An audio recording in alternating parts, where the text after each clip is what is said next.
intro this, Ruth? Go for it, Ruth. Hey guys, what camera am I looking at? That one?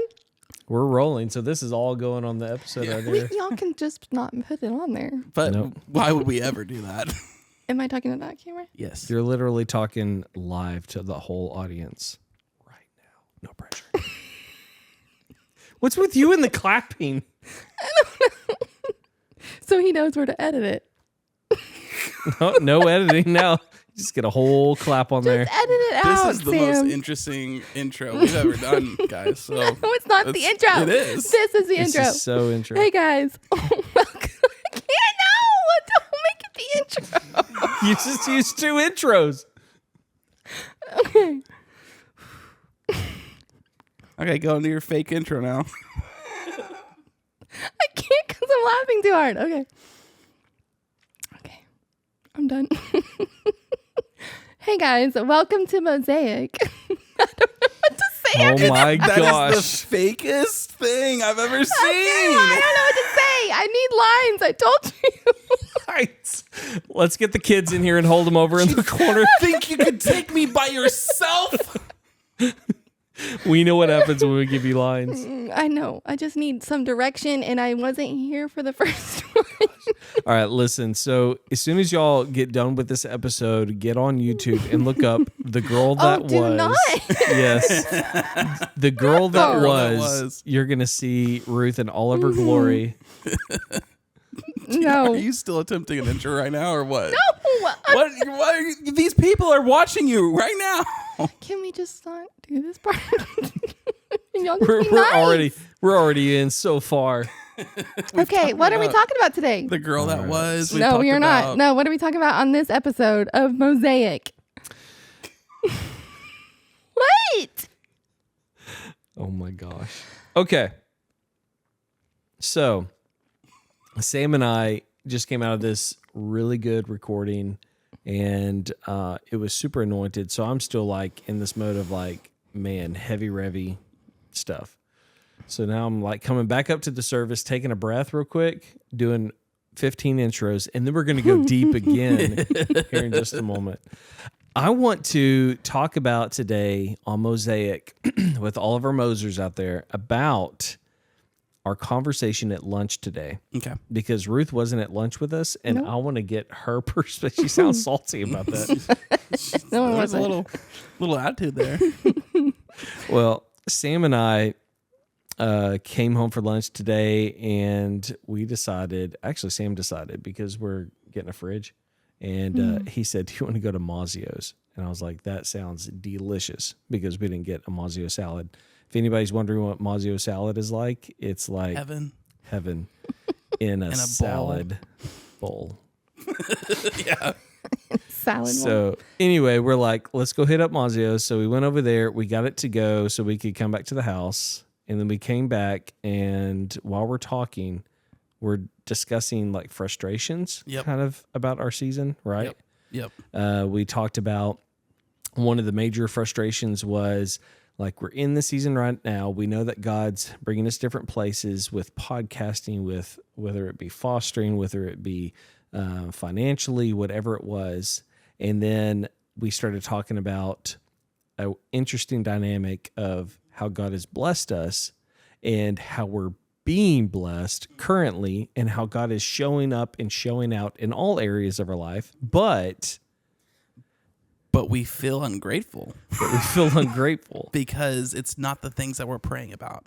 And Right. it's not like the aspect of, okay, God, but I really need this to come through. Right. And that's such a frustrating like place to be. Yeah. And it was so interesting because we're both like in the exact same place on the exact same page as it is today, in this feeling of, it's like, okay, like I know I'm supposed to be thankful. Like, God, I can't say that you're not showing up because you are, Yes.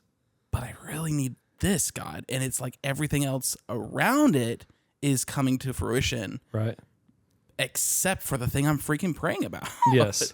And it's like, I don't want to be ungrateful. I don't want to be in this, like, talk about the desert. Like, you painted it so perfectly in the parallel between the Israelites. Right. Okay, so we have to give a little context. Backing up a few weeks ago, one of our dear friends, he was on one of the earlier episodes, Matt Johnson. Yes. He was talking to me, and like we talked before, like it's good to have community. It's good to have brothers that talk to you and sisters for people to feed inside your life. So I was telling him, like, I feel so blessed, and there's so many things that God has come through for me. And I feel like this time of my life, like God is just being amazing. Like I said, showing up and showing out, right? But then on this other thing, I feel that I'm being ungrateful because I keep praying for like the promised land. And that's what we were talking about at lunch today. I said, so if y'all remember when the Israelites came out of Egypt and Moses is leading them, and there was a period, it ended up being like 40 years that they're in the desert, but it wasn't designed for them to be that long.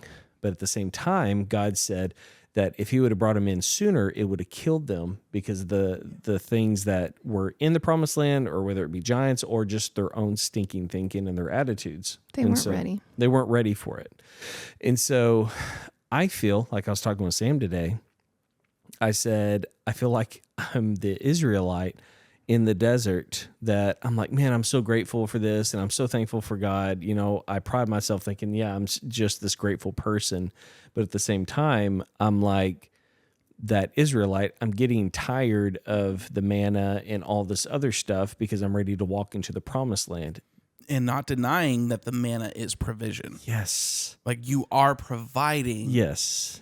But we're not created to stay in the desert to eat manna for our entire lives. But and so, well, I didn't mean to cut you off.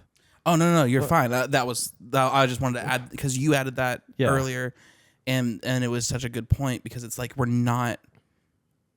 It's not like we're spoiled brats. Like we're not the little girl from Willy Wonka. Like I want a golden goose now. It's like I just want a goose. Just like it doesn't have to be golden. I just want a goose. Like I just don't want to be living paycheck to paycheck and like having to pray like God, like how am I going to pay this bill? Right.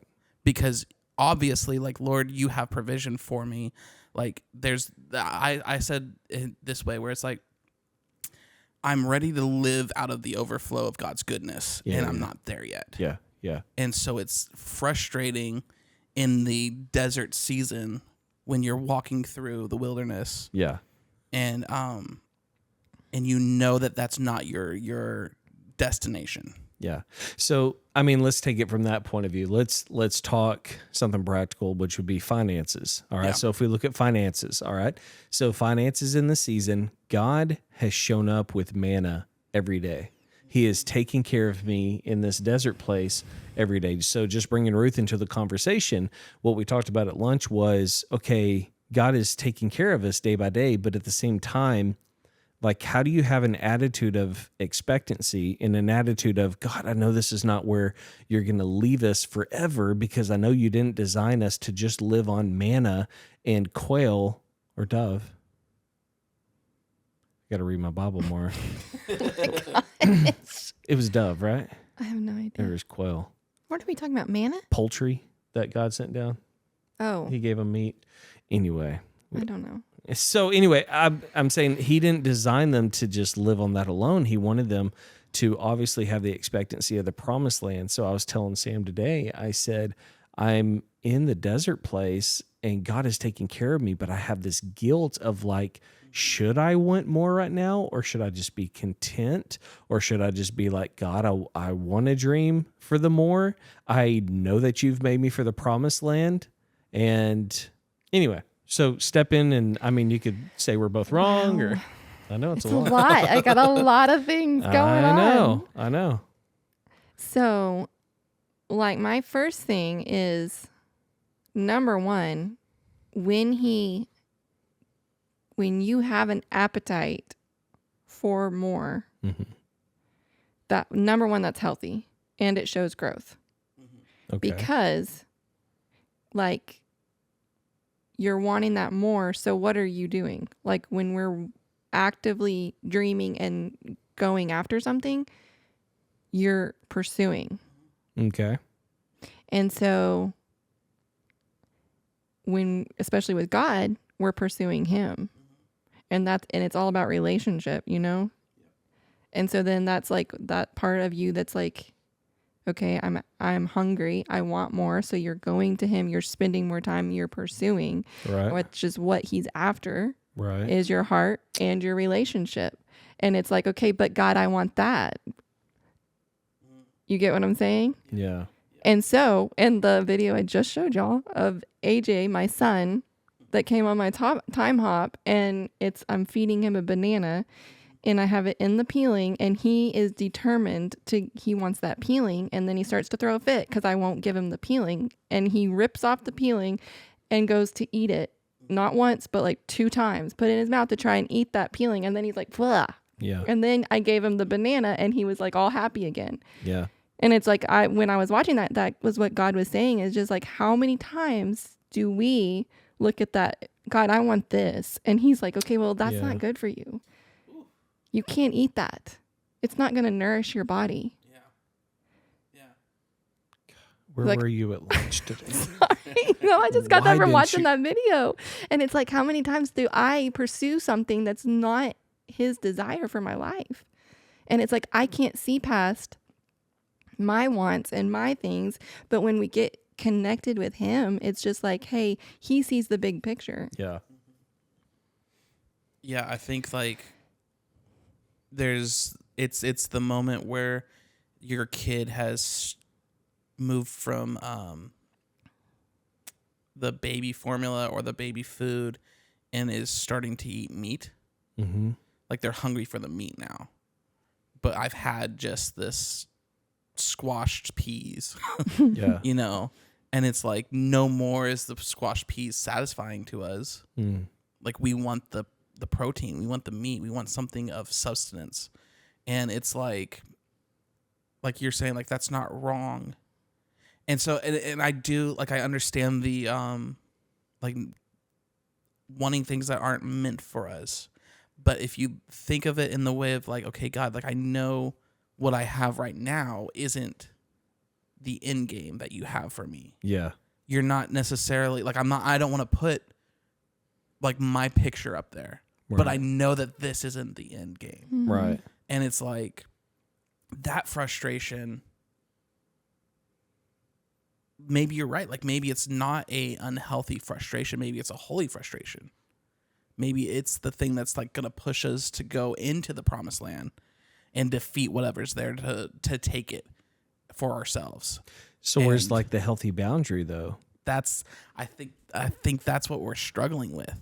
Is like we feel guilty wanting more. Yes. We feel like we deserve the freaking desert. That's what We're self-deprecation. Like this is what it comes down to, Danny. We hate ourselves. Dang it. Thanks, Ruth, for helping us realize we hate ourselves. Well, guys, thank y'all so much. Really short episode today joining on us. Mosaic. Don't hate yourselves, all right? No, but it's true. Like, I think there's a part of us that feel like we deserve the desert. Like, we deserve to wander in this and that we shouldn't be longing for the promised land. Yeah. Or, as I said earlier, the promised plan. The promised land. Whoa. Which is... Who can make T-shirts out there? We That was can... really yeah. Okay. Make some T-shirts. T-shirts going on. July. Sticky shirts. You always have these voices. But it's like, maybe that's what it is it's just like, why do I feel like I need to just be satisfied with manna? Yeah. Like, why do I feel like because I'm wanting the milk and honey? Like, I don't deserve the milk and honey? Like, See, I don't. And God puts that desire there. So God is the one who said that he's going to bring us to the promised land, right? He's the one who told the Israelites. And we're talking It's the context. the promised land. He promised He it. promised this. That's part of his plan. Promised plan. Oh, Savannah. I just had to get that out. When they talk like that, you got to say Savannah. Anyway, it is the promised plan. It's what his original design was for. So let's cut back like a couple of minutes, and we're talking the context of finances. And the issue that we had today that we kept wrestling with is that we kept saying, but we feel like we're being ungrateful. And then like going all the way back to Matt told us that he said to me that day, he gave me some advice. He was like, well, that's the enemy coming to you and telling you, shame, shame, shame, shame. You shouldn't be thinking these things. And I was like, okay, let me get rid of that stinking thinking. But now I'm back on this track of, and Matt, I love you. I'm still tracking with you. I don't need to let the enemy lie to me, but I'm also on this thing of what's that healthy line of dreaming for more, still in the context of finances, or let's take the context of healing ministry, or let's take the context of whatever it is. How do you dream for more, but having a contentment in your heart saying, okay, God, thank you for the finances you give me. I am so grateful for that. But I also want to not stop dreaming and see where you can take this. Yep. So here's the thing. This is what just came up for me while you were saying that. Bro, bring it.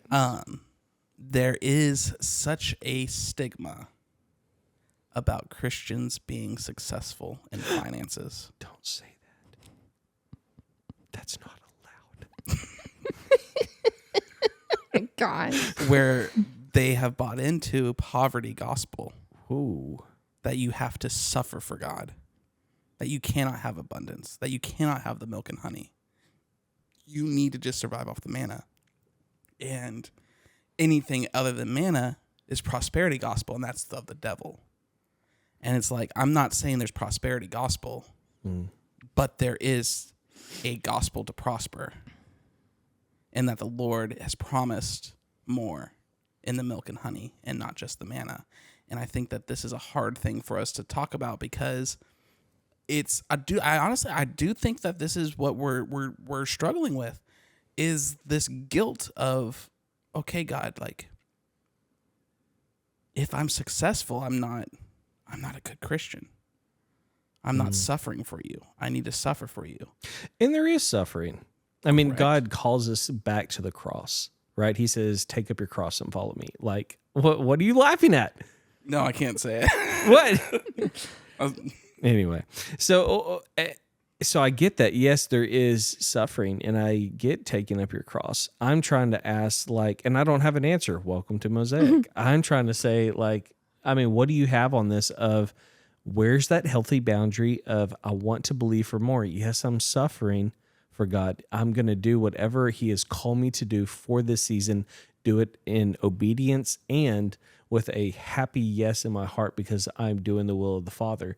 At the same time, dreaming for God, where do you want to bring me? And that's where I'm having a hard time, just being honest of like, okay, see, and then I'm like correcting myself because I'm thinking, okay, then when do I stop dreaming? And I'm like, well, you never stop dreaming. And maybe that's my problem. I'm castrating.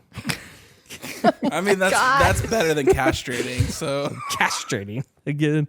There I go, castrating myself. I mean, what do you feel? I feel like it's healthy to dream. It's healthy to put things, have goals and vision and things, because for me, if I don't have that, it's really hard to move forward. When I get stuck, and you know that, in a rut, and I don't have vision and I don't know where we're going, which we came from last year, then it cripples me. And it's like, I have to dream. And that took a lot for you just in our relationship, because I do dream a lot. But it was like, I can't give you those dreams. And it was like, he took it on himself. he took the responsibility. Yes, like, and he would get frustrated with my dreams. And I'm like, why are there these, like, that's what I do. Like, I am a dreamer. Yeah. And so when you stifle that, it's like, I don't have something to live for right now. Like, I need to be, that's what drives me, is that vision and those goals. And if I don't get there, I don't get there, but it's something that I'm striving for, you know, that's like, and I feel like that's healthy. Maybe I'm not right. And it's God who put those things in your heart to begin with. I mean, I feel like that he's saying, dream with me, and he's the one who's putting those things inside of you. And so I guess so on that, when God puts that dream in you, where do you find that contentment like in you? Because there's a lot of dreams in your heart that haven't come to pass, like manifested themselves yet. Where do you find contentment in the season you're in now, when you're like, right over there is the promised land? And I'm like, I'm still having to stay in this desert because I know if I go there now, it's going to kill me. But I'm like, God, why would you show me these dreams right now when I'm ready to get to the freaking promised land. Right. And I think it's a process because, and with God, everything's a process, you know? Yeah. And it's like that healthy tension kind of, we don't like it. No. It's that place where there's that pressure, but what is it? Sorry. If you say the thing about the pearls, Diamonds. diamonds, okay. Diamonds, it's like pressure cooks Pressure them. makes diamonds. It does. Oh gosh. And beauty comes out of that. And it's know. like, that's what we That's the don't part like. that sucks, it's, though. Yes. It's the footprints in the sand. You love the Oh my footprints. gosh. Side trail. If you ever watched Smallville, remember when he took the coal and he mashed it and he made a diamond? That from was, Lana. that was my favorite. Mm-hmm. I love Superman. I just had to get that out. We love Smallville specifically. Smallville. Sam wants to sing the opening song. Come on, Daniel Sam. has tried for the last 5,000 episodes to get me For to you to sing. sing? He's on gonna the do freaking it. Podcast. Sam has promised us on Oh my when we launch the 25th episode, he's gonna sing a duet. How do you know I don't make this the 25th episode? Crap. That's true. Oh my gosh. I don't even know what we're talking about. The process. The process. Oh yeah, claims. And that there's a process to everything, and that it's purposed, and it's unbelievably frustrating and uncomfortable. Yes. It is being in this part of the season. It's like I think that we get the. I'll tie it into what Ruth said about you feeling responsible for her dreams. Okay. It's like,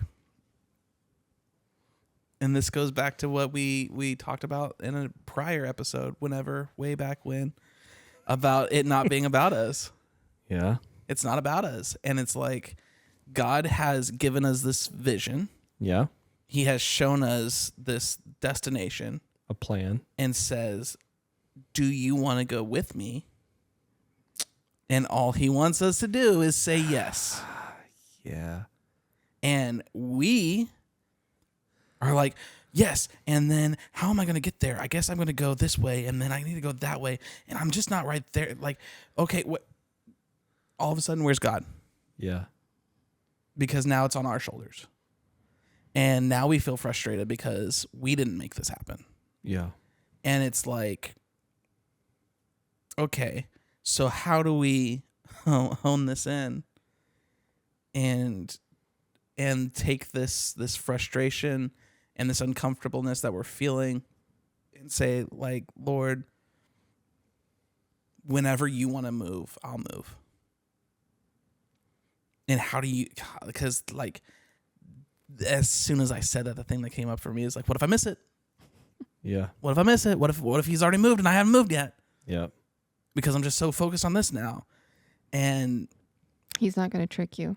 It's not in the fine print. And I believed that lie for so long that it's you have to read that fine print because there's so if you don't do A, B, or C, then you're disqualified. there's a clause. Right. Yeah. This is what we do on Mosaic. We don't have answers for you guys. Literally, this is a problem me and Daniel are sitting in today trying to figure this out. It is, we're going off of revelation that we had in the previous episode that we recorded today. And it's just this idea now that, okay, these are the parts in our life that we're starting to take note of to see oh, this is where I went ahead of God. Yeah. Mm-hmm. This is where I took steps or I made plans and wanted him to bless it and call it his plan, but it's not. Yeah. And it's maybe this is part of the desert to look at our stuff and be maybe we're carrying too much. Mm-hmm. Maybe it doesn't need to be this hard to travel through this wilderness because I guess I didn't need my PlayStation. I guess I didn't need my TV. I guess I didn't need my comic book collection. I packed all that. Or I packed an abundance of food thinking that the Lord wasn't going to provide. Ooh. manna the next day. Yeah. And so now I'm weighed down on my own provision and not his. And what happened, I mean, in the context of the Israelites in the desert, when they would save more than that one For the day, next day. For the next day. Not even like, I mean, I just can't get over that. Like, surely God would allow them to save enough, and the only day that he wanted that for was On the Sabbath. for the Sabbath. And even that was for them to give them rest. Even on the Sabbath, he was like, all right, you can do it for the Sabbath so you can have enough so you can even relax more that I'm going to take care of you. And how many times, I mean, still back in the context of finances, how many times do we rob ourselves of a blessing by robbing other people of a blessing because we're thinking we got to hold stuff back to save? I've done that. I mean, I can be open and honest and be like, even during when COVID just first hit, it was within the first 6 months when it was in Texas, and we were feeling strains of like, one of the biggest strains. We're missing toilet paper. If y'all remember that. It was a good year for the bidets. It was a great year for the bidets and pine cones. So anyway. Oh.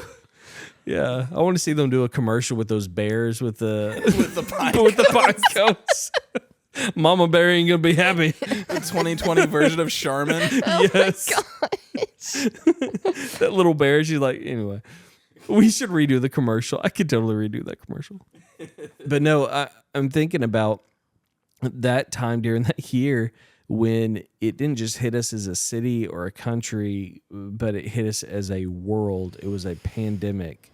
And all of the things that I was hoarding up, thinking that God's not going to take care of me. And I justified it by saying, oh, I'm just being wise, and I just want to make sure that I'm taking care of my family or something like that. And what I was really doing secretly, my secret sin was lack of trust. Like, God, you're not going to take care of me in this time. You didn't see COVID coming, and you certainly didn't see us with a shortage of toilet paper. Like, as silly as that seems, it's like one of those things you take away from somebody and it demoralizes you. It makes you feel like you've got to panic, you got to do something. It was, let's take toilet paper away out of the equation, and then now it's like we have shortages on everything else. Yeah.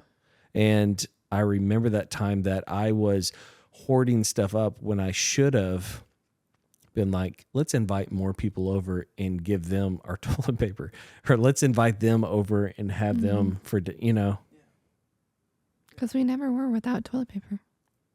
We weren't. We never had to use We had an oak tree, extra big leaves. No, but we weren't. And it was just such a fear. Yeah. Yeah. Well, and it's like, let's take it to a perspective of like, okay, your intentions aren't wrong. But like, essentially what we're saying is, don't worry, God, I got this. I've stored enough. I've worked enough. Yeah. Like, let me relieve some of your plate. Yeah. As if we can, Wow. as if he needs us to. He doesn't need us to. As if we could shoulder it. Mm-hmm. Yeah, like, why are we so keen on trying to provide for ourselves and not let God provide for us? Yeah. And I'm not, believe me, I'm not justifying or saying like, oh, just give up all, like, quit your jobs today. Don't do that. Please. Unless the Lord tells you to.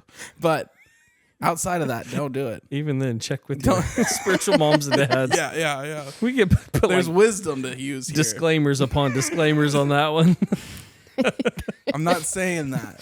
What I'm saying is the pressure that we've put on ourselves. The mindset of, Yeah. I have to provide. Yeah. I have to do this. Or, Lord, like, I'm going to relieve you from this responsibility. It's like we're carrying too much. These aren't things that he ever meant for us to do. He made us human beings for a reason. We're meant to be, not do. Word. Word. Word. That was good. Good word. Yeah. Oh my God. So Daniel is trying to learn the language of the youngins. And he's trying to incorporate Hold on. it. Just by you saying youngins dates you. There's whippersnappers. It was sarcasm. And I walked right into it. Yeah. You suck. And so, but it's like, no, like, why are we, again, the question, who are we to think this way? Like, who are we to think that we're big enough or important enough to take off God's load? Yeah. Ruth, I'm asking I'm you. How sorry. important? I'm kidding. I wasn't. It's for me. Just sitting here You're just a listening. green cow. No, I'm just Wow. sitting here Answer the thinking question, Ruth. because We need answers. it's so funny because his ways are not our ways. Yeah. And it's like, if we could just clue in to like the kingdom realities. And we like put so much emphasis on this or that, you know? And it's just like, I feel like a lot of times we're missing Yeah. the big picture. Yeah. Because what if I like it's how do I want to say this? What would we be doing or what would we be thinking about if we're not thinking about this and we're not doing this? Like, it consumes so much of our lives. It consumes so much of our day to day. Like, all I think about most days is like, how is this bill going to get paid? Oh, okay. If I'm not thinking on that, Wow. like, what am I missing that God's wanting to share with me or show me that I'm completely preoccupied myself with responsibilities I was never supposed to have? Holy cow. Yeah, that takes... Sorry. I mean, you were Go. taking a breath. I was ready. No, I was just thinking, I mean, that's the whole context of, towards the end of Matthew 6, where he's saying, don't worry, because he's already taken care of birds and he's already taken care of flowers. Yep. That, like, how much more are you worth than those things? And we don't have answers on Mosaic, but I have an answer. Yeah. Because you asked that question, and I want to propose to you, like, what would we do with all that time? I would say we would dream with the Trinity. We would dream with what God wants to do. Yeah. And at that point, I think you've, quote unquote, like, arrived. When you dream with God the way that he's dreaming, then it's like, does anything really matter at that point? Yeah. I mean, that's the way that Jesus modeled it on earth. Mm-hmm. And it's like, interesting. I'm not jabbing you. Jab me. Is that a young term? I'm not jabbing you. But it's like with Ruth's dreams, and you can't handle those dreams. Ooh. Dang it, Sam. That was a But live like, jab. this is for everyone as well. Like, because you're not the only one who does this. You're not the only one that thinks this way. I'm the only one. No, you're not. I'm the only guy that thinks this way. But it's like, if we can't take the dreams of our partners and our spouses, how are we supposed to dream with the Trinity? How are we supposed to dream with God? Like, if we can't handle what a human mind can think of, this all-knowing God that is completely removed from time, we can't even begin to fathom what dreams he has for us. And so it's like, when you lose the weight of you're responsible for her dreams, then that's when you open up the possibility of saying, like, okay, God, I can handle your dreams because I know I'm not ultimately responsible for making that happen. And I don't carry that weight. And then he's like, okay, cool. Let me share. Outside of that, I don't think that we get there. We have to figure this part out and say, like, okay, like, how do I dream without carrying the things I'm not supposed to carry? So let me throw one to both of y'all. So then, to your question there, then why does he give you a dream? why? See, I mean, my predicament is like, okay, then God, why give me a dream if it's only going to frustrate me? But I shouldn't be getting frustrated with What a if dream. it's a seed? All right. Expand on that. Expand. Both expand. and Because, expand. like, okay, if it's handing you something and you just like throw it away, like that was stupid. Ooh, Mm. And he's like, wow. okay, well, then why would I give you anything else? Mm. If you're not even going to jump in the small things that are actually possible, Wow. Yeah. why would he give you anything bigger? Today on Beat Up Daniel, we're You have the same for everybody. For me. Ashton Kutcher. Where are you? He's around here somewhere. He's around that corner right there. I knew it. He's gonna come in. Daniel, you just got beat. This is a new show. MTV's Beat. Beat him down. Not just for you. It's I think that what we're hitting on too is like, I mean, you share ideas and visions of the future for your kids. Yeah. Man. They can't step into it now. Like, they're not responsible for making that happen now. Right. But like, the seed is being planted. Yeah. And the idea that, here's one. It's so you don't get stuck in thinking that this is all there is. Wow. And you stop. If you think like you've made it, like your destination was a wilderness with manna, you don't even start looking for the promised land. Mm-hmm. You stay right there because you're like, done. Build your house in this desert. Got my manna. Yeah. Wow. And we get satisfied with The subpar. manna. Yeah. And it's just like, God gives you vision and gives you dreams because this isn't your final destination. It's sorry, I didn't mean to cut you off. No, you're fine. I'm literally, as you're watching this, I'm processing Yeah. because it's not that the man is bad and it's No, not it's that not. it is subpar. It's just, it's for a specific season. Mm-hmm. I have it for you for this season. It's the same reason that like a while ago, I got a bottle of water and I didn't go make myself some Infamil because I'm in a different season of my life. I don't need Infamil anymore. And I also think because I'm like, we're walking through this and there is like, there are dreams that God gives you and then you start to walk those out and like, there's fear. Yeah.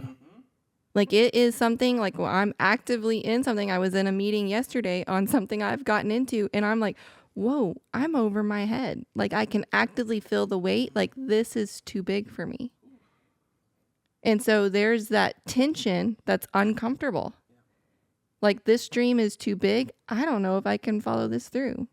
Wow. I don't know if I have the faith to follow this through. Like it's real big. And so there's that tendency for me that I can feel just slide back and say, yeah, not for us. Wow. Check yourself out. Like this is too much. Other than, and I have an amazing friend that's like, I'm going to be your biggest support. I'm going to sign on. If you can lead this up, can you lead this up? And if without that thing, I could have slid back in.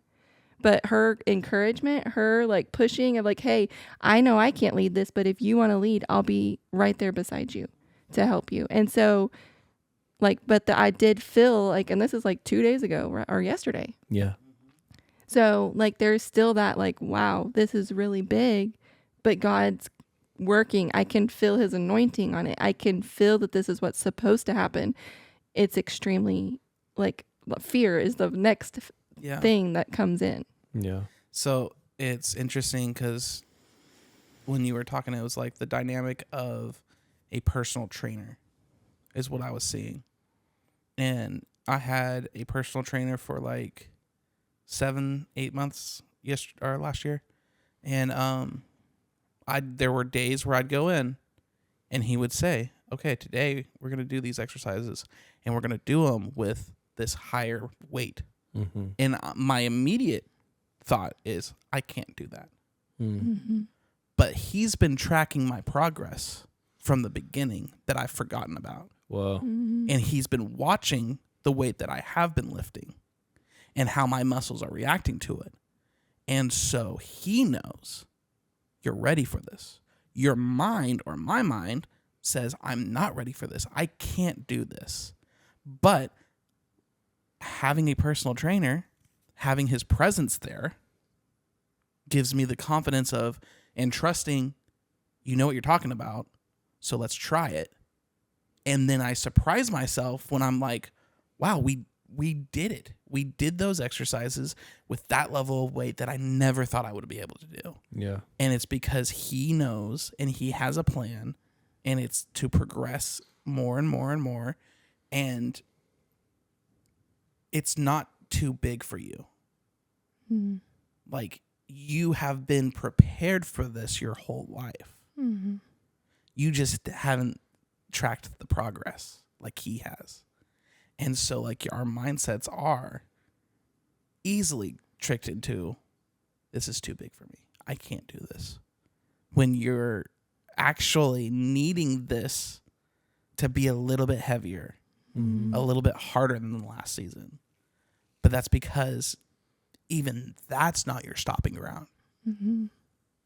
That's also just a progression to get you stronger, to build you up, to ultimately.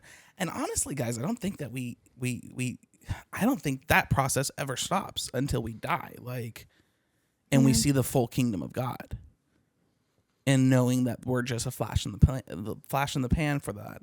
Like, it's all building. Like, oh my gosh, dude, if you zoom out from your life, we're just a progression in the kingdom of God that involves generations and generations and generations of people all pushing towards more kingdom on earth. Like, who our forefathers progressed the same way that we did in their relationships with God. Yeah. Going more and more and more in what they had to do and what the Lord had for their lives to get us to even be at our starting point. And so it's like the ripple of what we do here for our kids, man, that's the motivation enough for me to keep going. Mm-hmm. To know, like, okay, God, this isn't, it's not about me. It's not about me. Mm-hmm. Ultimately, it's all about you, God. Yeah. It's all about more of your kingdom here. I want my kids to have more of your presence in their lives. And that starts with me figuring out my own BS and why I get frustrated in a season where I'm supposed to start eating harder food. Manna's easy to chew. Manna's easy to swallow. You cut into a steak, that takes work. Your jaw hurts after a while. Got to stretch that you jaw. Gotta unhinge that jaw. Unhinge it. Yeah, that's good. Because ultimately, it's not about us. It's about him. That's really, really good. So this doesn't really help our season right now. Like, again, like, this is a non-answer, but it is us processing this idea, and it's just like, okay, so now with that perspective, it's like, okay, the frustration of, okay, because God, you are providing. Like, we cannot deny, Lord, you're providing. Yep. And maybe it's the idea or the dynamic of going to the doctor and being like, hey, doc, I'm having real bad back problems. And he's like, oh, okay, well, I got to work on this thing on your foot. Doctor, I told you I have a back problem. But the doc knows enough to know it's actually your foot. Yeah. And it's the muscles that are connected. Yeah. So I'm going to work on this, and you'll feel it in your back eventually. Yeah. But this has needed to be corrected over time, and it's going to take a little bit to reach your back. Yeah. And maybe that's the dynamic that we're sitting in. Is like, okay, Lord, you're providing over here, but I'm asking you about this pain. And he's like, yeah, listen up, dude. This is going to fix that. Give it time. Let it process. Yeah. Progress a little bit with this. And that's difficult and hard to go through, because I don't know, are you like me where it's like, again, it comes back to the whole, I have to do stuff. Yeah. I have to make this happen. Yeah. Yeah. And that's unbelievably frustrating.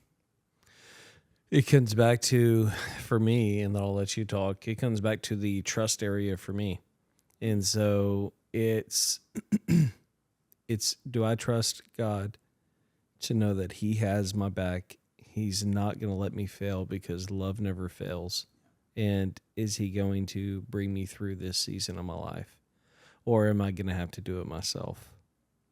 And the problem with that statement is that there shouldn't be an, or am I going to have to do it myself? It should just be, God, I'm going to trust you through this. Either you're going to get me through this, or I'm going to die. And I think he likes that place, because, and it's not like a power trip he's on. It's not just because he is hoping you panic your way into a ball. He's wanting just a complete abandoned dependency on him. Yeah. And I think that's true, like, fatherhood of him. Like, now you get it. I want to take care of everything. I want to take care of you. Just come to me and let me do this, and stop getting in your own way. Yeah. I think it's easier for me. Like, I don't ever say, but then again, I'm like, I think it for finances, I don't ever say that. But like for other things, like with foster care, I do say that. Like, what do I need to do? Do I need to do this? Do we need to do, I try to figure it out with my brain, but I'm not ever like with stuff with money. It's always like, God, if that's your will. And that might be because I'm a woman and I don't take that on.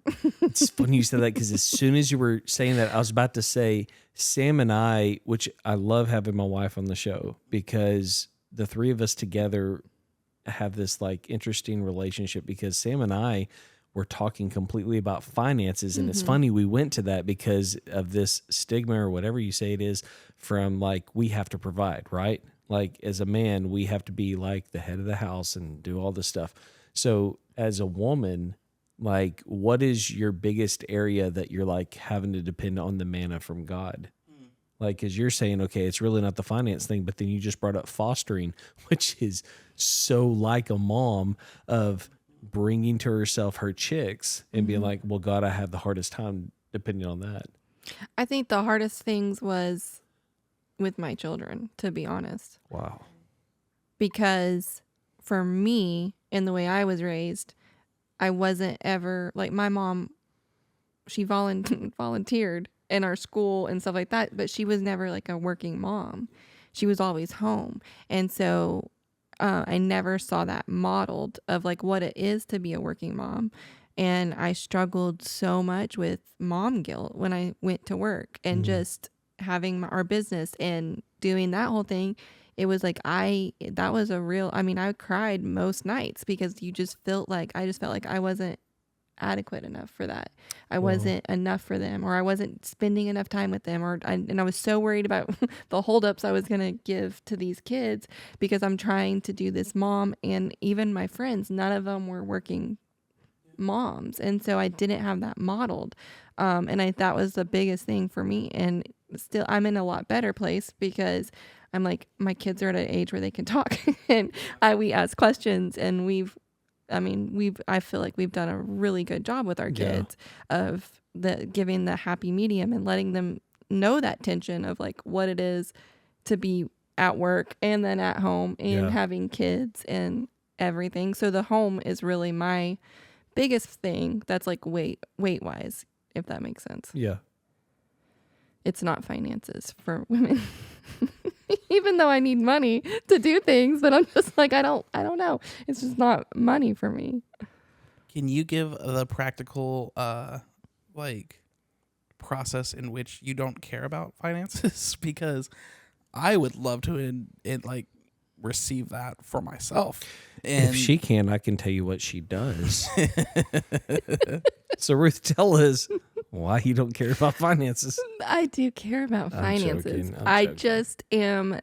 It doesn't consume me yeah. because the way we were raised, number one, I full-heartedly believe that, because mom from a very young age would have me pray for things and God would answer those prayers. And I can remember outgrowing my pants, and they were high waters when it was not cold. And I wanted new clothes. We didn't have the money for it. And mom's like, let's just sit down and pray. We prayed. And that weekend, 3 garbage bags full of clothes somebody brought to church to give to me and Becky. Yeah. And it was just like things like that my entire life. Like God just provided. Yeah. And it was every step of the way. He provided for me. And so I was actively being able to see that. And so when we don't have the money for it, I'm like, okay. And I probably go to the extreme of like, God's going to come, something's going to happen. Like, because I've seen that my whole life. Yeah. And I don't think that's a bad thing at all. Like, in fact, it's something I want more of in my life. And I grew up in the same house. But I also Do what? and it's like I'm just like, but why don't I feel that? And at the same time, though, because going back to a lesson I learned back when I was married, like my ex-wife, she said, because there was one time that we were low on money, and I went out to get bread, and like my card got declined. And I came back home, and I mean, it took me out for the whole day. And the next day, she came to me and was like, "What happened? Like, why did you have such a bad day yesterday?" And I was like, "I couldn't afford the bread. Like, my car got declined. We don't have any money." And she's like, "Okay, but we know the next day that we're getting paid, and we know how much we're getting paid." And so, like, that was security enough for her. Mm-hmm. And I was like, you know what? You're right.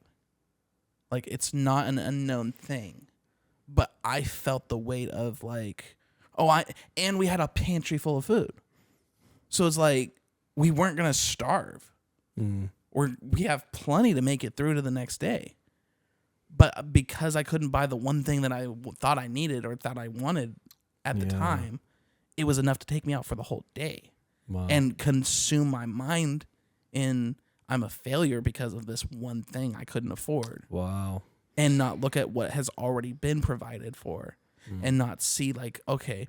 And that's like that brings me to my next question of why do we get to this mindset of God, you're not going to provide anymore?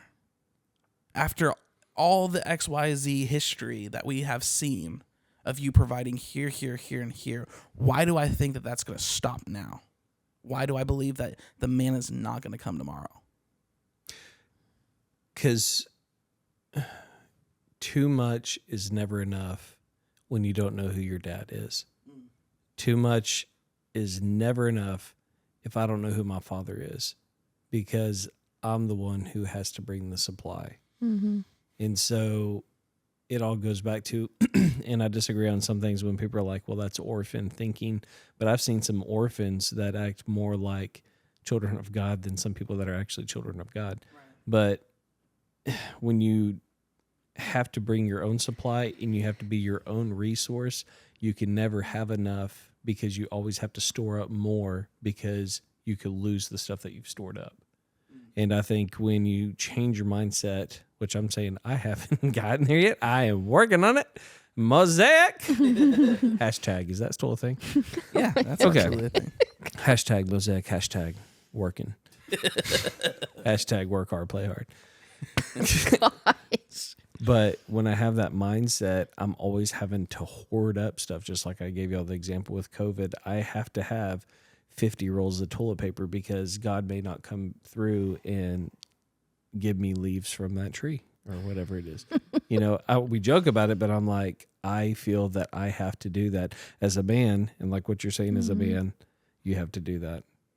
And both of you, though, are talking about provision. So it's like, because that was your thing, is like you couldn't provide in that moment. And that's what spiraled you. Right. And so, but I used to have things, remember when you would, he would do our budget always in our finances. And when he would tell me, you can't spend anymore. And that was the worst thing to do to me, because then what would I do? She would spend. I don't get that mindset. I don't know either. Because I would just... You're not going to tell me what to do. No, it was this panic of we don't have any more money. And so I needed to buy something until my card's declined.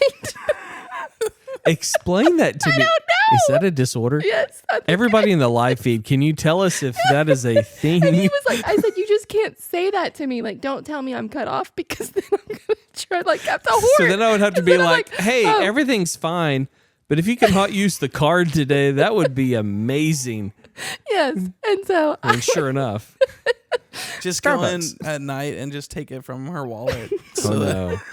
What I did, funny little rabbit trail, I actually wrote on her card, only use for emergency only on my debit card in a Sharpie marker in big letters. And true story, going to the nail salon to get a pedicure, and I hand it to the lady and she goes, are you sure this is the right card?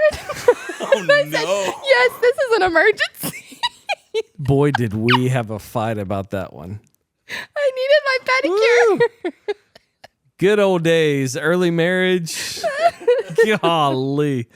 I forgot about that. That's hilarious. It was great. So I don't know why that's always been in me. Like there's like just like panic starts, and then I have to spend money. Like, and it probably is a disorder, because I used to have a Just messing with you. because I used to have a spending problem, and I had to, and it does release endorphins into your brain. Yes, it does. And it causes you to have good feelings when you're spending that money. And I used to think that I could just charge it to the card. It just magically goes away. No. So I came into this marriage with lots of debt. And so that's like, I think, one, it's your mindset. Two, and then probably a little bit of how we were raised. But that pours into you. I don't know. But it's weird. No, I understand that, because I love shopping. Like, I love it. In fact, I love it more than you and Becky do. Like, y'all taught me how to shop, and I bet y'all regret it. I remember we were going to go to the PVR. What happened? I don't remember this story. And I wanted to buy an outfit for it. And so I went to like 5 different shops, and Daniel was dying. Because I must have blocked this out of my Yes, memory. you were like, yes, because he went to all these stores to go shopping for his outfit. Yeah. You don't remember that? And he took like an hour in each I was store. trying to find like the perfect gosh. fit. Because I wanted to, I wanted to show up. And yeah, like I wanted boots and cowboy hat and all the whole thing. Everything that I'm not. I don't. You don't remember this at all? No. Yeah. That's great. And so I love shopping. I love spending, I guess. And it's like, it does release I used to. endorphins. I was reformed by my husband. Through prayer and I'm fasting, still single, so Yes. I guess it's okay. many nights. No, but it is. It was something. It was like a drug. Like it really was. The spending was bad. And that it makes you feel better when you're spending money. Makes me feel terrible. Yeah, I know. And it doesn't make sense.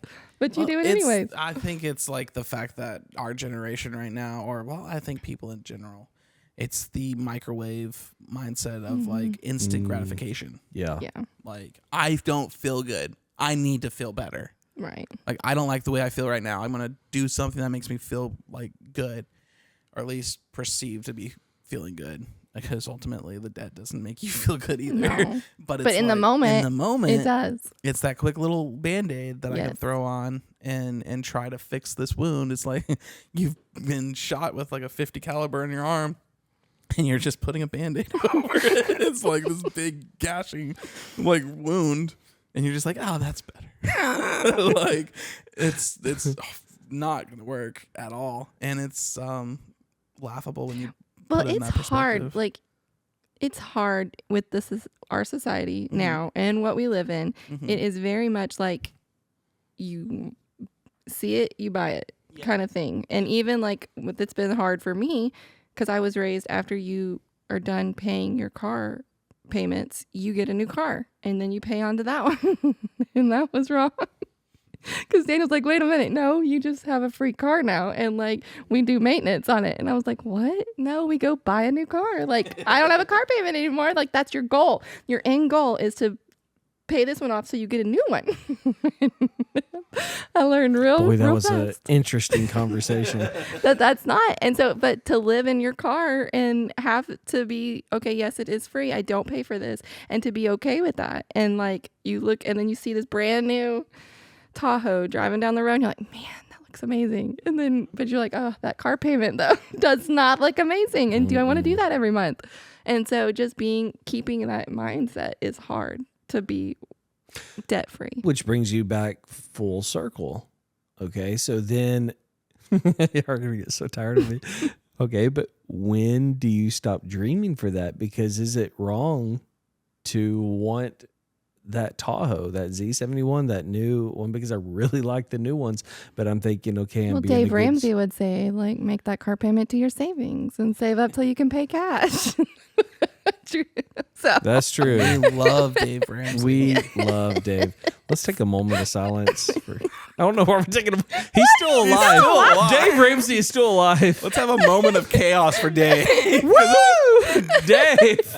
We're having a Dave moment. That's now a thing. okay. Well, to kind of go into answering your question of what you were going to ask, when you start dreaming with God, and you start thinking of finances as a river rather than a reservoir. Whoa, can you say that again? And can we get that on a t-shirt? That was really good. It's not meant for us. Wow. It's meant to go somewhere. And so maybe after you get your car paid off, scary prayer, ask God, Lord, what am I supposed to do with this car?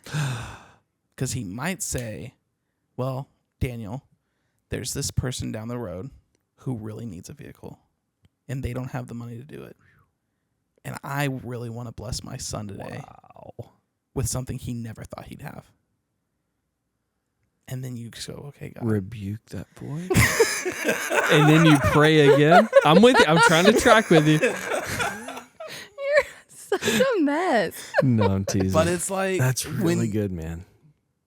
Money's a resource. It's not a God. It's meant for something. Yeah.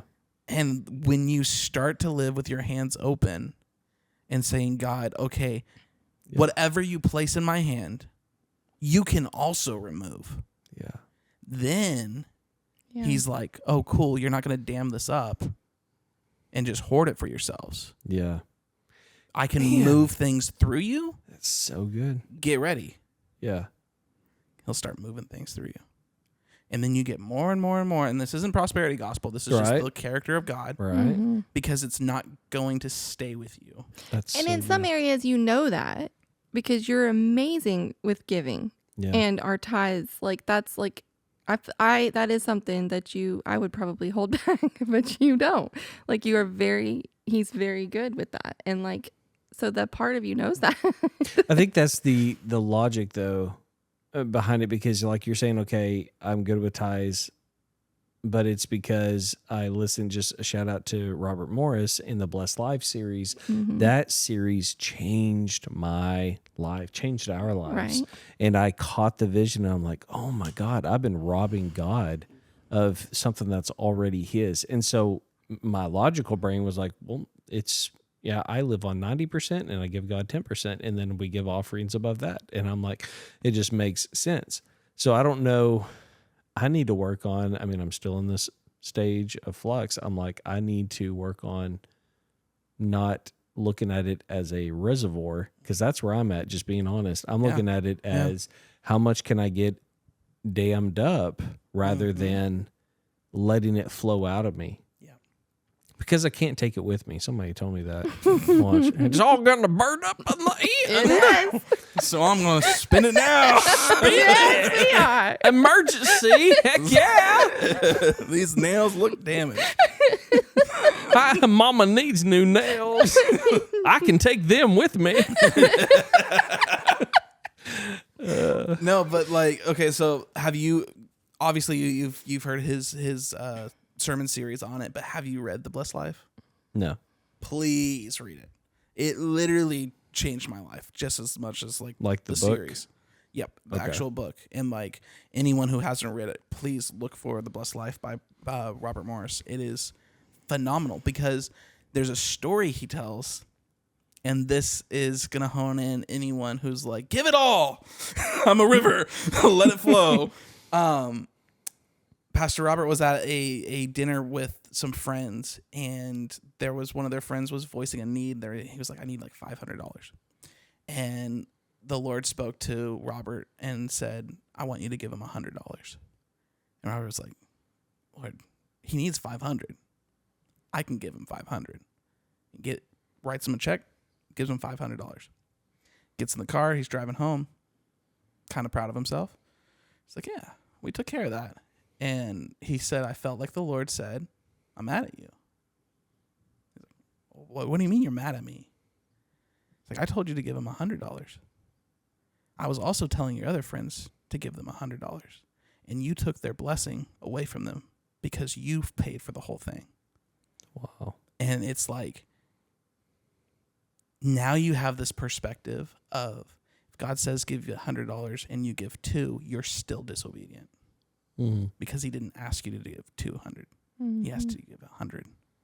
And so this goes into the obedience that we need to have with God in everything that he says.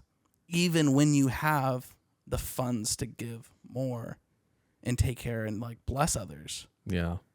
It's still, God, do you want me to? Are you desiring this? Is this something that I'm supposed to do? And if I'm supposed to do it, how much? And like, because there's a responsibility that comes with it. You cannot like, there's the scripture that says you can't give God, but I think that you can wrongly give. And it's like, we're not supposed to just, because I think that there's pride in it. If you really look down at the root of things of like, I kind of want to show off. You know, like I think that's ultimately there. But if God's asking you to do something, honestly, dude, my perspective, I want to give whatever God asked me to give, and I want to do it in secret. And I don't want any recognition from it, and I don't want anyone. I don't even want the people that are receiving to know it's from me. Like I want to go out of my way to make sure that like it's okay, God, this is because you're saying it. Yeah. Not for any speculation on my part. And I want to be really careful with the podcast. Like I don't want any of this to be because I want to showcase anything. Yeah. I want to like maintain this vision that this podcast is for you and everyone who's watching. And it's not for me. It's not about me. It's not about us. Like I don't, because you can get into this mindset of like, oh, you know what? I really like that clip. Like, I like what I said there. Wow, I do sound pretty smart there. Like, and it's like, no, it's not about that. Yeah. That's why I really want to focus on flaws. That's why I really want to focus on like the shattered pieces, because I do not want anyone to think, wow, if I can get my life the way that they have it. Yeah. Believe me, we have nothing put together. Nope. Like we are making revelations for ourselves here. People saw that on this episode. Your boy Daniel's shard. Shaboy. Shaboy. Is that a thing? It's your boy. Shaboy hashtag shard. Man. Well, I know one thing. Ruth, you should have been at lunch today. No. But then we would have this great conversation about how much Daniel sucks and needs to trust more. Not that. Thanks, Ruth. Gosh. You don't suck. Thank you. See how much of an affirmer my wife is? She's so great. She's also really good at spoiling The Bachelor for you whenever you have fun. Is that what we're going to talk about now? I'm pretty upset about it. I I'm didn't pretty even upset mean about to. this. It just like was like vomited out, and I was like, as Y'all, I was saying it, I was like, she what didn't did I even just know. do? I did. She didn't even know what she did. I know, till 10 seconds later, and I was like, oh crap, there was only 2 ladies left, and I just told him that the other one. It was a sad day. I'm sorry.